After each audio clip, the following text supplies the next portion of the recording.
Hello નમસ્કાર વિદ્યાર્થી મિત્રો, દરેકનું હાર્દિક સ્વાગત છે। મિત્રો તમારે જે છે પ્રયોગ નંબર 2 જેનું સંપૂર્ણ સોલ્યુશન આપણે જોવાના છીએ, જેની અંદર તેનો હેતુ શું રહેશે તો કે ભાઈ બરફનું અહીં આવશે બરફનું ગલનબિંદુ નક્કી કરવું।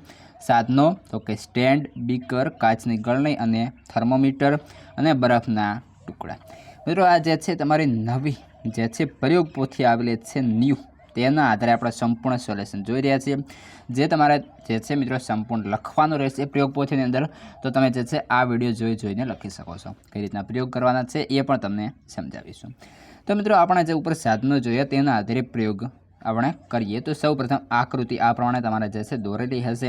તો આ છે એ તમે મિત્રો આ ઊભો છે એ સ્ટેન્ડ છે, અને ત્યારબાદ છે અહીં જોવા જઈએ તો કે આ એક પાણીનું જે છે એ એક એટલે કે બીકરની જે આપેલો છે। ઓકે, અહીં તમે જોઈ શકો છો બરફના જે છે એ મિત્રો ટુકડા પડેલા છે, અને અહીં ઉપર આપેલો છે મિત્રો આ થર્મોમીટર છે। ઓકે, જેની અંદર વચ્ચે પારો આપેલો છે। આ જે છે એ કાચની તમે ગળણી, અને ત્યારબાદ તેની અંદર બરફના પણ ટુકડા આપેલા છે। અહીં કેટલા સેલ્સિયસ જે છે એ તમને બતાવી રહ્યો છે, જે થર્મોમીટરની અંદર મિત્રો તમને દર્શાવવામાં આવતું હોય છે। અને આની આ જ આકૃતિ તમારે અહીં જે છે બાજુમાં પેન્સિલની મદદથી, ધ્યાન રાખશો, પેન્સિલની મદદથી દોરવાની રહેશે। વાત કરીએ પ્રયોગ પદ્ધતિની, તો મિત્રો જોઈએ એક કાચની ગળણીમાં 150 ગ્રામ બરફના ટુકડા લઈ આકૃતિમાં દર્શાવ્યા મુજબ સાધનો ગોઠવો। થર્મોમીટરનો બલ્બ બરફના ટુકડાની વચ્ચે સંપર્કમાં રહે તેમ થર્મોમીટરને સ્ટેન્ડની મદદથી ઊભો ગોઠવો। થોડી વાર પછી બરફ પીગળવા માંડે ત્યારે તેનું તાપમાન નોંધો। ત્યારબાદ 5 મિનિટ પછી અને 10 મિનિટ પછી બરફનું તાપમાન નોંધો। આ પરથી બરફનું ગલનબિંદુ નક્કી કરો। તો જોઈએ શું થયું છે, તો આપણે જોઈએ સૌપ્રથમ છે ભાઈ અવલોકન, તો કે આપણે જે પ્રયોગ કર્યો એનું આપણે અવલોકન શું જોવા મળ્યું તો એ પણ જોઈ લઈએ।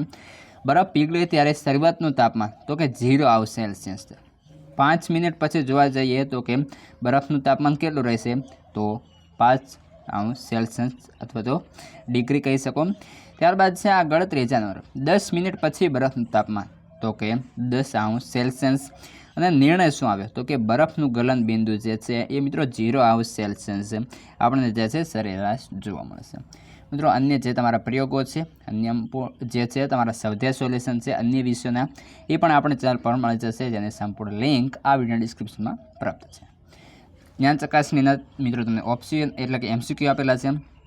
સૌપ્રથમ છે નીચેના દરેક પ્રશ્ન નીચે આપેલા વિકલ્પોમાંથી સાચો વિકલ્પ પસંદ કરી ઉત્તર લખવાનો રહેશે, જેની અંદર પહેલા નંબરે છે પાણીનું ઉત્કલન બિંદુ કેટલું છે। ઓપ્શન એ જે આપેલો છે કે ભાઈ 100 કેલ્વિન, 273 કેલ્વિન, 0 સેલ્સિયસ અને 100 સેલ્સિયસ, એટલે કે 100 સેલ્સિયસ। કારણ કે ત્યારબાદ જો તેને વધારે ગરમ પાણીને કરવામાં આવે તો શેમાં રૂપાંતર થશે, વાયુની અંદર રૂપાંતર થઈ જશે। વિકલ્પ નંબર 2 બરફની ગલન ગુપ્ત ઉષ્મા કેટલી છે। Option A 3.14 × 105 joule KG -1, 225 × 105 joule KG -1, 3.34 × 10 joule KG -1 અને 2.25 × 10 જે છે મિત્રો જૂલ કિલોગ્રામ -1। તો તેની અંદર આપણો આવશે ઓપ્શન એ। આ જે સંપૂર્ણ તમને MCQ એ માટે મિત્રો કહી રહ્યો છું કે તમને જે છે એ સાચા આન્સરની અને સાચો જવાબ યાદ રહે કે આ આપેલો છે। ત્રીજા નંબરે છે વાયુના પ્રવાહીકરણ માટે યોગ્ય પરિસ્થિતિ જણાવો।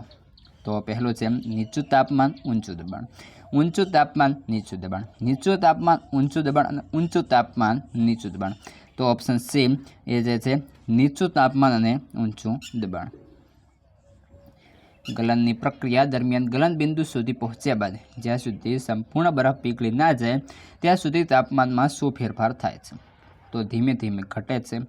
તાપમાન અચળ રહે છે, પ્રથમ અચળ રહે પછી ઘટે અહીં, ત્યારબાદ ધીમે ધીમે વધે છે। તો ઓપ્શન આપણો બી જે છે એ સાચો બનશે, તાપમાન અચળ જ રહે છે।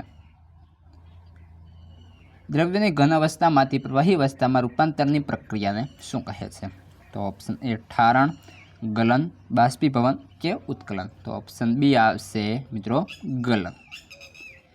ત્યારબાદ જોવા જઈએ આગળ, જેની અંદર આપણે સંપૂર્ણ જોઈએ તો કે ભાઈ તફાવત છે। તફાવતના બે મુદ્દા આપો, જેની અંદર ઘન અવસ્થા અને પ્રવાહી અવસ્થા। ઘન અવસ્થાના જોવા જઈએ તો કે ઘટક કણો વચ્ચેના અંતર નહિવત હોય છે અને પ્રવાહીની અંદર પ્રવાહી ઘટક કણો વચ્ચેનું અંતર ઘન કરતાં થોડું વધારે હોય છે.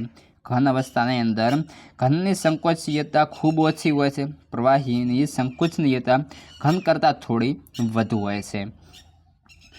ત્યારબાદ છે આગળ પ્રશ્ન 3, વ્યાખ્યા આપો જેની અંદર ગલનબિંદુ. તો કે જે તાપમાને ઘન પદાર્થ પીગળીને પ્રવાહી સ્વરૂપમાં રૂપાંતરિત થાય તે તાપમાનને ઘન પદાર્થનું ગલનબિંદુ કહે છે.